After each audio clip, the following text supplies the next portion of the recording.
You know that sound a commercial HVAC unit makes when it's losing a fight with Houston humidity? That low, strained groan, like a machine begging for mercy. I've lived with that sound for 16 years. I can hear a compressor failing 3 days. Before it gives up. I know which elevators turn tacky on the 4th floor when it rains.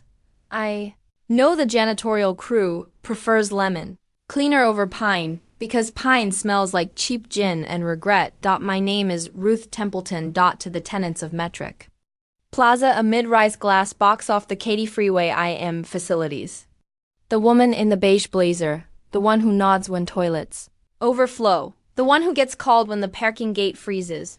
On paper, I'm the operations manager. To them, I'm the help. What no one in this building knows, except one very expensive lawyer downtown and a retired old man fishing somewhere in the Florida Keys, is that I'm also the landlord. Technically, the building belongs to Templeton Holdings LLC, a dull little shell company I created 10 years ago when the original developers went bankrupt and panicked.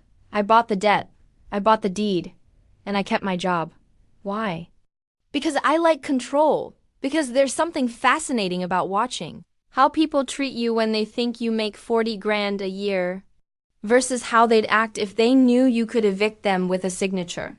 Which brings me to Monday morning. The heat was already radiating off the asphalt at 7:30. I was in the lobby inspecting scuff marks on the terrazzo when the doors slid open, and a cloud of aggressive cologne assaulted my sinuses. Enter Colton Metrics. 32 years old. Suits too tight at the ankles, too loose at the shoulders. The unearned confidence of a man who's never paid his own car insurance. He's the son of Harlan Metrics, founder of Harlan Metrics Logistics, tenant of the top 3 floors of my building. Harlan is a good man. Harlan is tired. Harlan retired last Friday. Colton stormed in like he was invading Normandy. Normandy. But with valet parking. 2 nervous assistants flanked him, clutching iPads like sacred texts. Ruth, he barked, snapping his fingers actually. Snapping them. The sound cracked through the empty lobby. Conference room. 10 minutes. All staff. Good morning, Colton, I said evenly. We usually schedule all hands meetings with at least 24 hours notice to ensure front desk coverage. He stopped, spun on his heel. The rubber sole squeaked. It's not Colton anymore. It's Mr. Metrics. And I don't care about coverage. I care about vision. 10 minutes. He stabbed the elevator button 4 times like it owed him money. I watched him go. Took a slow sip of black coffee. Before I get to the carnage, my niece told me I should post this because apparently people enjoy watching entitled rich kids hit reality like a bug on a windshield. So if you want to see a trust fund baby get legally dismantled, you know what to do. I went to the conference room. Sat in the back near the thermostat. I keep it at a crisp 68 degrees during meetings. Keeps people alert. Colton stood at the head of the table, already sweating. My father built this company, he announced, but he was old school. Analog. We single quote re-going digital. We're pivoting. We're disrupting. Buzzwords poured out of him. Synergy. Paradigm. GRANULA. R.I. Dwight Linda. The VP of sales rolled her eyes so hard I thought she'd detach a retina. She's been moving freight since before Colton was born. Changes are coming, Colton said. His gaze landed on me. Starting with the building. This place feels stagnant. I want to knock down walls on the 12th floor. Open concept. Glass everywhere. I cleared my throat. Mr. Metrics, structural changes require city permits and approval from the building owner. He laughed. Wet, condescending. Ruth, don't worry about paperwork. My father paid rent here for 20 years. For all intents and purposes, we own this place. I'll handle the landlord. You call the contractors. The landlord is very particular about load-bearing walls, I said softly. The landlord is a shell company that cashes checks, he sneered. I'm the new sheriff in town. You're just facilities, you fix lights. I provide vision. Do we understand each other? Silence. Everyone stared at the table. They thought I was being humiliated. I looked at Colton. At his sweaty forehead. His cheap watch. His shaking hands. I understand perfectly. I said, and I did, because if he'd read the lease, he'd know it expired yesterday. Sunday. It was now Monday. Technically. He was trespassing. I wrote in my notebook. 8:15 a.m. Tenant asserts ownership. Tenant threatens structural damage. Good, Colton said, clapping. Now get out. I have real business to discuss. I stood, smoothed my skirt, walked out. Behind me, through the glass, I heard him say, "She's a dinosaur. We'll replace her with an app." I returned to my office small, tucked behind the mailroom. Paper dust. Coffee. I unlocked the bottom drawer, pulled out the leather-bound binder. Master lease agreement. Expiration. October 12, 2024. Renewal notice required 90 days prior. There was no letter. No email. Harlan hesitated. Colton didn't bother checking. I dialed security. "Hey, Dave, update access protocols. I think we've got a situation upstairs." I felt calm. Clear. Like a sniper adjusting for windage. "You wanted to be sheriff? Fine. But sheriffs serve at the pleasure of the mayor. And in this building. I am the mayor. Tuesday morning arrived with a cold front, 75 degrees. Inside Metrics Logistics. Things were burning. I arrived at 6:45 as always. Unlocked doors. Checked flowers. Lila, funereal. Reviewed logs. At the front desk. Sarah was crying. "He fired me," she said. Email at 2 a.m. Virtual kiosk. "He fired Mr. Henderson too. 70 years old. Knows the highway system better than Google. Go home," I said gently. "Don't sign anything." Upstairs, movers were already tearing the place apart. Colton stood there, Starbucks in hand, pointing at a structural column. "I want that gone. It holds up the roof," I said. He laughed, tossed an envelope at my feet. Notice to vacate. He was evicting me. I didn't bend to pick it up. I went back to my office, locked the door, opened the safe. Deed of trust. Owner. Templeton Holdings LLC. Managing member Ruth Templeton. Service contract. Irrevocable. He couldn't fire me. He couldn't evict me. He owned nothing. I picked up the phone. "Earl," I said, "I have a tenant attempting unpermitted structural demolition." "Say no more." Then I emailed his lawyer. Then I locked the freight elevators. Somewhere in the building.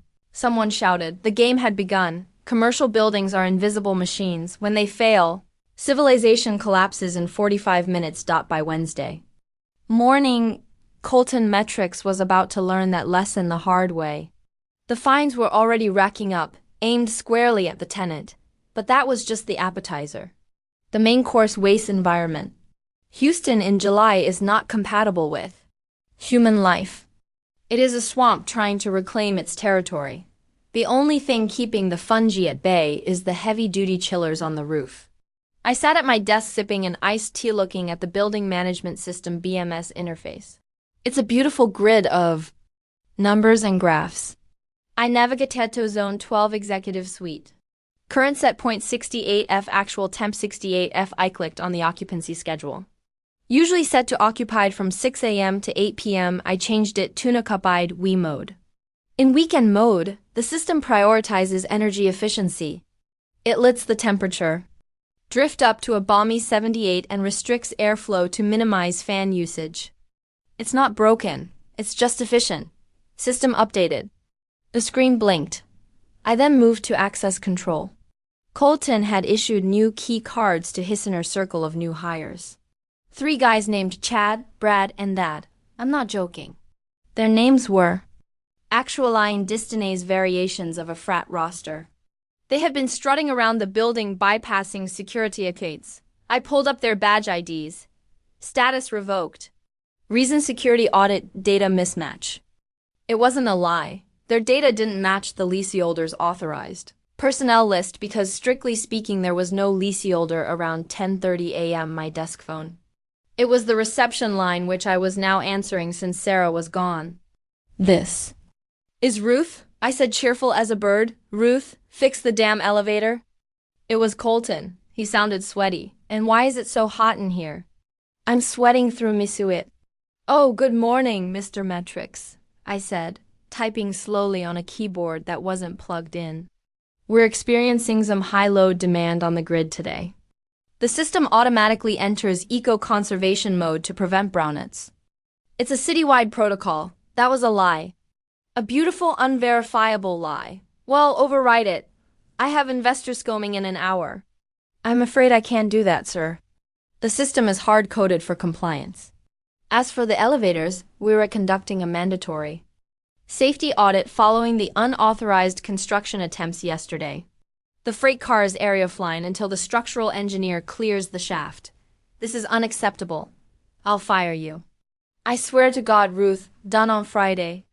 I understand your frustration, Mr. Metrics. Would you like me to send up some portable fans? We have some in the basement. They're a bit noisy, though. He hung up. 30 minutes later, the VP of Operations, one of Thefu Old Guard left, a man named Bill, came down to my office. Bill looked tired. He closed the door and sat in Thega's chair.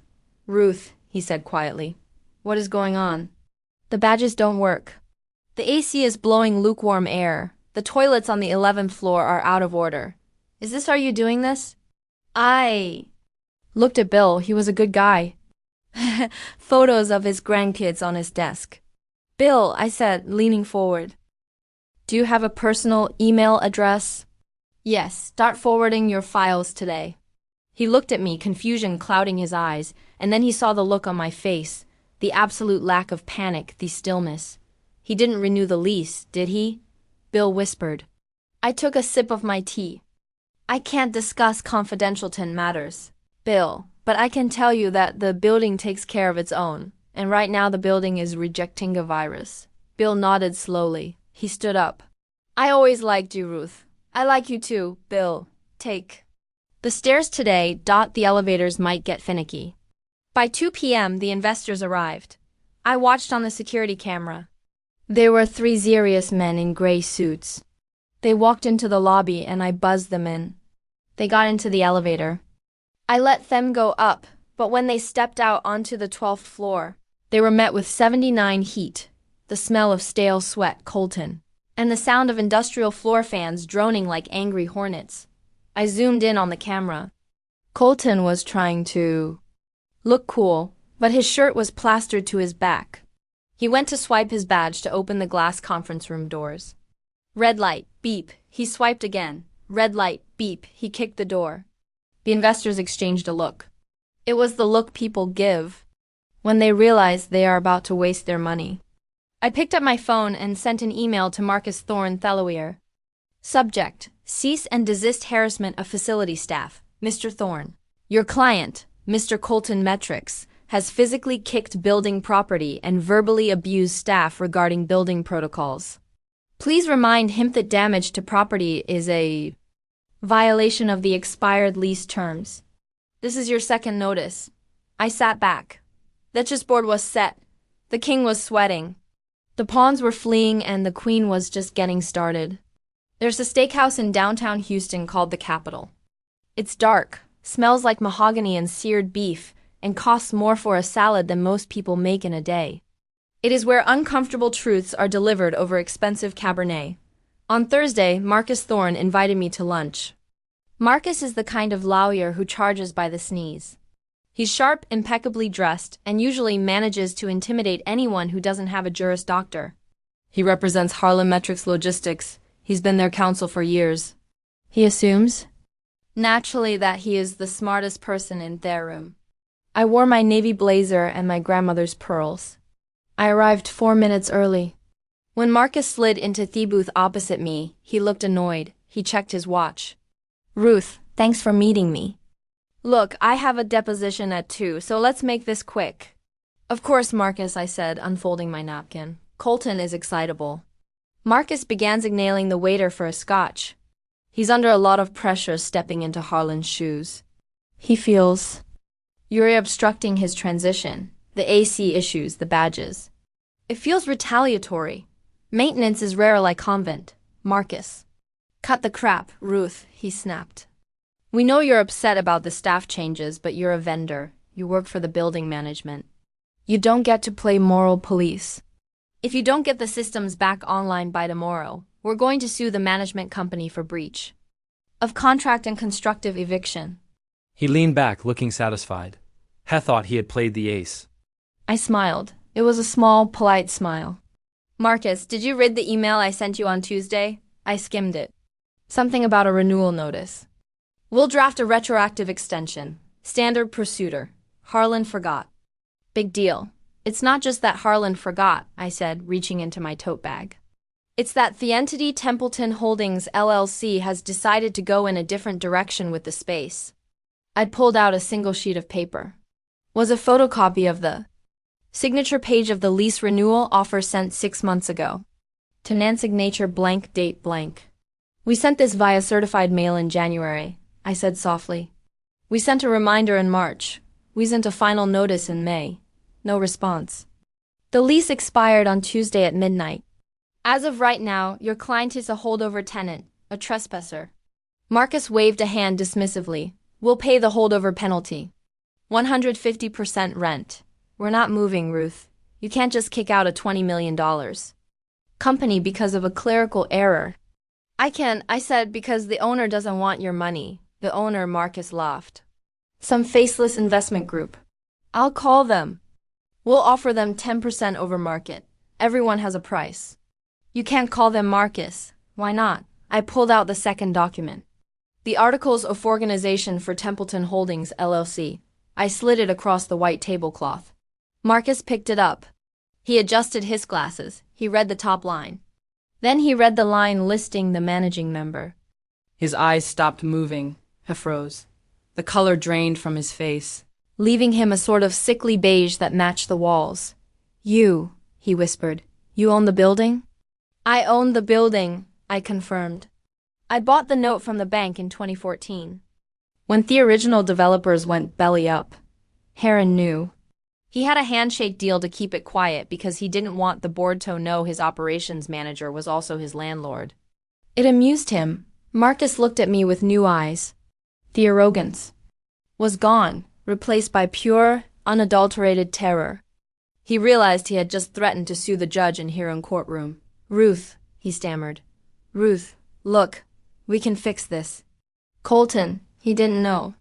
Ignorance of the law is not a defense, Marcus. Isn't that what you tell people? He's just a kid. He's trying to make his mark. He fired Sarah. I said he fired Henderson. He told me to clean out my desk by Friday. He called me a dinosaur. I took a sip of my Icetia. He wants me out by Friday. Fine. I want him out by Friday. That's impossible. Marcus choked out the logistics, the servers, the inventory. That sounds like a logistics problem, I said. And frankly, his logistics team seems a bit thin right now since he fired the competent ones. Ruth, please. Harlan will kill me. He'll kill Colton. Harlan is fishing. I said, I suggest you call him. And then I suggest you explain to your client that he doesn't own the castle. He's just a guest who overstayed his welcome. I placed a $20 bill on the table for my tea. I'm initiating formal eviction proceedings tomorrow at 9 a.m. You have until then to vacate voluntarily. If he's not out, I'd change your locks. All of them. I stood up. Enjoy your lunch, Marcus. I walked out of the steakhouse. The air outside was hot and heavy, but I felt light as a feather. Friday morning arrived with the inevitability of a hurricane. Marcus Thorne must not have had the courage to tell Colton the truth yet. Or maybe he tried, and Colton was too busy disrupting to listen. Either way, the boy king was still in the building, and he was getting desperate. I escalate death environment. At 8 a.m., the water pressure in the building experienced a sudden drop. The toilets on the 12th floor would now require 2, maybe 3 flushes. The break room sinks trickled like an old man with prostate issues. At 8:30 a.m., I instructed the janitorial crew to pause service for the executive suite due to safety concerns.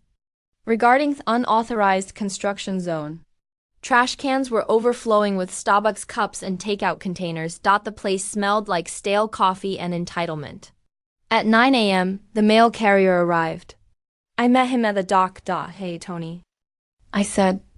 Morning, Ruth. Got a mountain of stuff for metrics. Hold it, I said. There's a dispute regarding the recipient's tenancy. Return to sender or hold at the post office. We can't accept liability for packages delivered to a non-leaseholder. Tony. shrugged. You're the boss. He loaded the crates of Amazon boxes and overnight envelopes back into his truck. I went back to the lobby and stood behind the front desk, my front desk. Sarah wasn't there, and it felt empty, but I needed to be visible.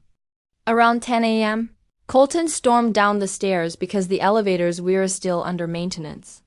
He looked ragged. His suit was wrinkled. He had sweat stains under his arms. He was followed by his frat boy trio who looked equally confused and damp. He saw me and marched straight for the desk. You, Hess screamed. His voice cracked. You sent the mail away. I got a notification. That was equipment. That was vital hardware. The lobby was full of people, couriers, staff from other floors. Visitors. Everyone stopped to watch. Mr. Metrics, I said, my voice projecting clearly. I cannot accept mail for an entity that does not have a valid lease. I have a lease, Hess shrieked. I own this company. I own this building. No, I said you don't. I'm going to call the police, he yelled. I'm going to have you arrested for sabotage, for interference. He pulled out his phone. I'm calling 911. I wouldn't recommend that, I said calmly. Emergency services are for emergencies, Colton, not for tantrums. Shut up, he dialed. He actually dialed. Police, Hess shouted into the phone. I want to report a theft, a hostage situation. My building manager has hijacked the building. He paused, listening. What? No, she's not armed. Well, she has a stapler. No, I'm the CEO. My name is Colton Metrics. I watched him. The crowd watched him. He was unraveling. They hung up on me, he said, staring at his phone in disbelief. Imagine that, I said. Listen to me. You old hag, he hissed, leaning over the counter. Spittle flew from his mouth. My lawyer is fixing this. And when he does, I am going to make sure you never work in this town again. I will bury you. I will turn this lobby into a shrine to your failure. I didn't blink. I didn't flinch. Colton, I said, lowering my voice so only he could hear. Look at your shoes. He looked down. What? They're scuffed, I said. You're standing on my terrazzo? Your terrazzo? He laughed. A manic high-pitched sound. You're delusional. Ask Marcus, I said. Ask Marcus who signs the checks for the AC repairs.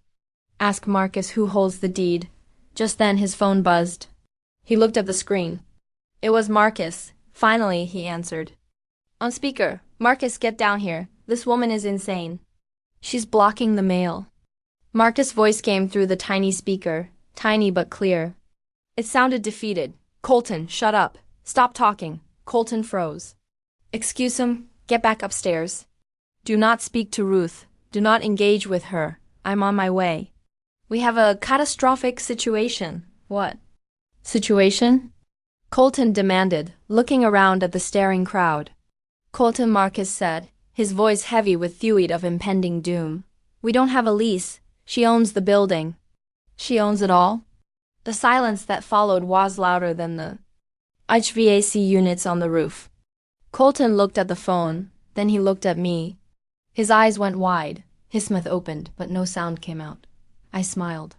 A genuine warm Texas smile. Would you like a visitor's badge, Mr. Metrix? You'll need one to get back upstairs. Security protocol. The realization that your enemy holds the keys to your cage is a powerful sedative. Colton didn't scream after the phone call. He didn't yell. He took the visitor's badge.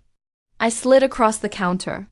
His hands shaking so badly he dropped it twice and walked toward the stairs like a man marching to the gallows. But I wasn't done. A verbal victory is satisfying, but a paper victory is permanent. I went back to my office and printed 3 copies of a document I had drafted the night before, notice of termination of tenancy and demand for possession. It wasn't a request. It was a legal sledgehammer. 2. Harlan Metrics Logistics C. Calalton Metrics from Templeton Holdings LLC. Remediate surrender off-premises due to expiration of lease and failure to renew combined with multiple violations of building code attached. Citation number 4402B unauthorized. Structural modification and harassment of building staff. Your status as a tenant at will is hereby terminated effective immediately. I stapled the photos Earl had taken of the smashed column. I stapled the email where Colton threatened to fire me. I stapled the log off the security audit showing his frat boys trying to access the server room at 2 a.m. At 11:30 a.m., Earl stopped by again. He walked into my office, wiping sweat from his forehead with a rag. "How's it going, Ruthie?" "Quiet upstairs," I said. "You checking on the violation?" "Yeah. When?" "Up there." Kid is sitting in his office staring at the wall. Delaware is there too. Looks like he's trying to explain quantum physics to a toddler. Did they fix the column? Nope. They put some drywall over it to hide it. I slapped him with another fine. Concealing a hazard. That's a big one. Also, I noticed they're storing lithium-ion batteries next to the fire exit. Fire marshal is going to love that. You should probably call him, I suggested innocently. Already did. He's on his way. This is the thing about commercial real estate.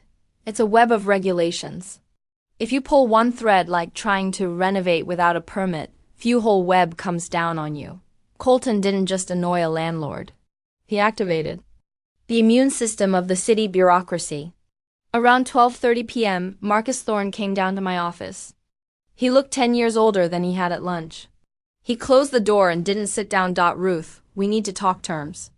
"Term is goodbye," I said, not looking up from my spreadsheet. "Be reasonable. You can't evict a company with 50 employees in 24 hours. It's impossible. It's not an eviction, Marcus. It's a non-renewal. The lease ended Tuesday. You're trespassing. I'm being generous by not calling the sheriff right now to squirt you out. Colton is, he's in a bad way. He called Heron and Heron is flying in. He'll be here tonight." I paused.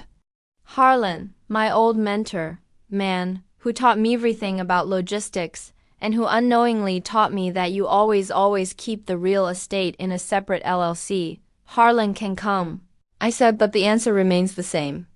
The building is under new management protocols, and the current tenant is incompatible with the owner's vision. What is the vision, Ruth? What do you want? Marcus asked, desperate.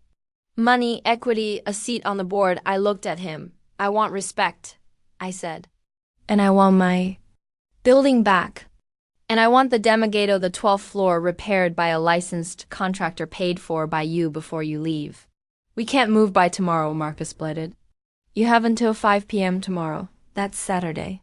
I'll give you the weekend to get the trucks. But come Monday morning. If there is a single paperclip belonging to Metrics Logistics in Suite 1200, I will consider it abandoned property and auction it off. Ruth, I handed him the notice of termination. Served, I said. Marcus took paper. He looked at it, sighed, and nodded. He knew the law. He knew they were dead in the water. "I'll tell him," Marcus said. Oh, and Marcus, yes, tell Colton that if he kicks another door, I'm adding the replacement cost to his personal liability tab. I have it all on 4K video. Marcus walked out. I turned back to my computer. I opened the BIM system. I navigated to Zone 12 Executive Suite. I bumped the temperature up to 80, let them sweat. By 2 p.m. Friday, the word had spread. I don't know who leaked it. Maybe Marcus, maybe Sarah, who I had texted, or maybe you all just started talking. But everyone knew the king was naked and the facilities manager had stolen his clothes. The office became an anthill that had been kicked over. Staff were running out with boxes. The frat boy trio was seen loading a football table into the back of a pickup truck in the loading dock. I authorized the freight elevator for move-out purposes only just to be helpful. I stood by the loading dock with a clipboard, checking off items as they left. Careful with that server rack, I told a sweating. A guy, don't scratch the door frame. Hell looked at me with pure awe. Yes, ma'am. Sorry, ma'am. Colton was nowhere to be seen. He was holed up in his office, presumably watching his empire dissolve. At 4 p.m., a black Lincoln Town car pulled up to the curb. The door opened and Harland Metrics stepped out. He was 70 years old, tan from the Florida sun. Wearing a fishing shirt and linen pants, he looked like a man who had been interrupted in the middle of a very good margarita. He walked into the lobby. He saw me standing there. He stopped. He looked at the chaos, the movers, the panicked employees, the orange stop work sticker on the elevator. He shook his head and walked over to me. "Ruth," he said. His voice was gravel and whiskey. "Harlan," I nodded. "I leave for 5 days," he said. 5 days and I come back to this.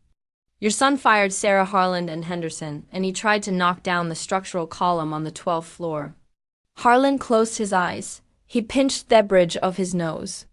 The column, the one near the break room. He said it blocked his Kai. Harlan. Let out a long shuddering sigh, and the lease expired Tuesday. No renewal sent. And you? I exercised my right as the owner tore claim the property. Harlan looked at me for a second. I thought he might yell. He was a tough businessman. He didn't like losing. But then a small wry smile tugged at the corner of his mouth. Pletton Holdings, he muttered. I forgot about that. I always thought you'd. Sell it. It's a good asset, I said. Steady yield usually, Ruth. You're killing me here. The disruption. This will tank the quarter. Colton tanked the quarter when he decided to treat the people who run his world like garbage, I said firmly. Just the consequences. Harlan looked at the ceiling. Where is he? Upstairs. Probably sweeting. It's 80 up there. Why is it 80 eco mode? I said deadpan. Harlan chuckled. It was a dry, rusty sound.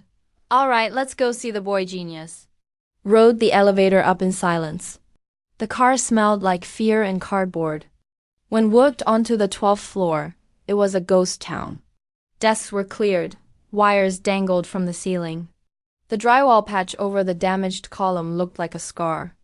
Colton was in the glass-walled conference room with Marcus. When he saw his father, he jumped up like he'd been electrocuted. Dad, thank God you have to stop her. She's insane. She sabotaged the building. She locked us out. Harlan walked into the room. He didn't look at Colton. He looked at the view of the Houston skyline. Colton, Harlan said softly, She's lying about the lease. Marcus said, We can sue. Wecken, shut up. Heron said, It wasn't a shout. It was a command. Colton's mouth snapped shut. Did you fire Sarah? Harlan asked. She was redundant. I was streamlining. Did you try to knock down a load-bearing wall? It was Anapen concept. Heron turned to face his son. The disappointment in his eyes was heavier than the humidity outside. You didn't read the lease, did you? That's what we pay lawyers for. Colton pointed at Marcus. Marcus held up Hishans. I sent him the renewal packet in January and March. He told me to stop bothering him with admin trivia. Heron looked at Ruth. He looked at me standing in the doorway, arms crossed, wearing my beige blazer. She owns the building, Colton. Harlan said, She has always owned the building, and you just tried to evict the landlord. Colton looked at me. He looked at his dad. The reality finally truly sank in. But she's just facilities, he whispered. She's their asin this company ran for 20 years, Heron said. And now she's the reason we're moving. Moving? Colton squeaked toe wear. I don't know, Heron said. That sounds like a logistics problem. And since you're the CEO, fix it. Heron turned to. Ruth, we have until Monday morning to get the heavy stuff out. I looked at Harlan. We had history. Monday at 8 a.m., I said, sharp. After that, the locks change. Fair enough, Harlan said. Then he looked at Colton. Start packing, son. And be careful with the boxes. You're paying for the damages. Saturday was a blur of activity. But I wasn't part of it. I sat in my office, door open, watching the parade of defeat. Movers, real ones this time, hired by Harlan, stripped the 10th, 11th, and 12th floors. I watched my building being cleansed. It felt like a fever breaking. Sunday came. The deadline was approaching. I came in at noon. The building was silent. The trucks were gone. I took the elevator up to the 12th floor. It was empty. The glass walls reflected the harsh Texas sun. The carpet still held the indentations of desks that had been there for a decade. The air was still warm, but the frantic energy was gone. Walk to the executive office. The door was open. Colton was there.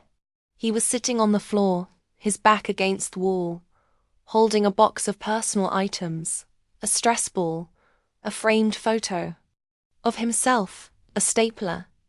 He looked up when he entered. He looked exhausted. His suit was gone, replaced by a t-shirt and jeans. He looked like a child. "You won," he said. His voice was hollow. "It wasn't a competition, Colton," I said, standing over him. "It was a business arrangement. You violated the terms." "My dad is removing me as CEO," he said, staring at the carpet. "He's stepping back in. He says, I'm not ready." "He's right. I just wanted to make it better," he muttered. "I wanted to make it modern." "You broke it," I said. "You don't modernize a machine by smashing the gears. You oil them. You respect them." He looked at me with genuine curiosity. "How did you do it? How did you afford this place?" "I saved. I invested. And I didn't spend my money on cars I couldn't drive or suits that didn't fit. And I treated people with respect. So when I needed a favor from a code inspector or a lawyer or a janitor, they gave it to me." He stood up. He picked up his box. "I'm sorry," he said. It sounded forced, but it was there. About Sarah. About everything. "Sarah has already been hired by the building management company." I said, "She starts Monday as my assistant with a raise." He blinked. "Oh, give me the keys, Colton." He reached into his pocket and pulled out the master key ring, the one that gave access to the executive suite, the server room, everything. He handed them to me. The metal was warm from his hand. I closed my fist around them. They felt heavy. They felt like victory. "The freight elevator is waiting," I said. He walked out. He looked small in the empty hallway. I watched him go. I heard the elevator ding. I heard the door slide shut. I was alone. I walked over to the window. I looked out at the Kitty Freeway. The river of cars flowing endlessly. I pulled out my phone and called the BMS system. Zone 12 mode occupied. Set point 72F. I heard the hum of the air conditioning kick in. The vent sighed with relief. The cool air began to flow. I walked over to the spot where he had tried to remove the column.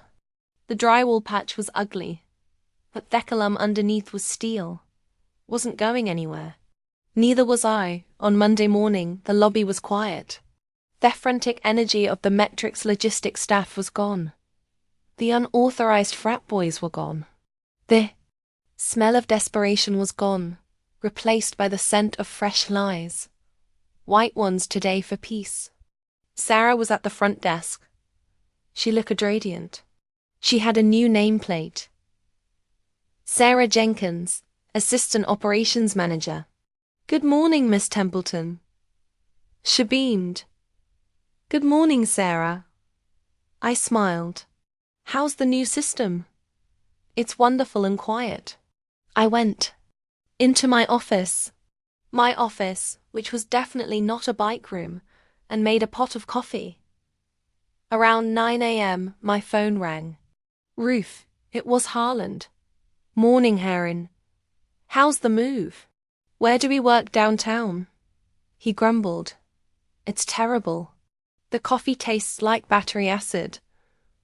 And everyone is wearing headphones, but we're operational."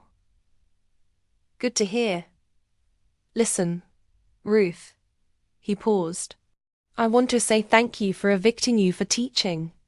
I tried to tell him. I tried to show him, but he needed to hit a wall. "You were the wall." "Helen," I said eventually.